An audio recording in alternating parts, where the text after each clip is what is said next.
Bu günlərdə 11 saylı cəza çəkmə müəssisəsinə baş çəkən reportyor təsadüfən tanınmış meyxana ustası Rəşad Dağlı ilə qarşılaşıb. Qafqaz-Info reportyorunun verdiyi məlumata görə onu tanımaq çətin idi.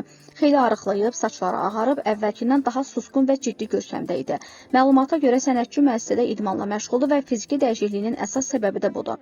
Cəza çəkmə müəssisəsindəki məhkumların sözlərinə görə Rəşad Dağlı çox adamla ünsiyyətdə olmur, əsasən kamerasında tək qalır. Həmsöhbətlər bildirirlər ki, onun yanına ən çox meyxanaçılar Orxan Lökbatanlı, Rustam Müşfiqabad və Mehman Əhmədli gəlir.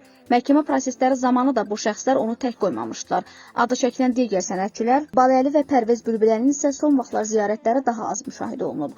Qısa dialoq zamanı ona şair Allah qapını açsın deyən şəxsin sözlərinə Rəşad Dağlı çox sağ olun, Allah köməyiniz olsun cavabını verib. Ziyarət zamanı müəssisədə daha bir maraqlı detal da diqqətdən qaçmayıb. Hazırda bu kolonda yalnız məşhurlar deyil, keçmiş məmurlar da cəza çəkirlər. Şəmkirin sabiq icra başçısı Alim Paşa Məmmədov və Cəllabadın keçmiş rəhbəri Namiq Zeynalov da burada saxlanılır.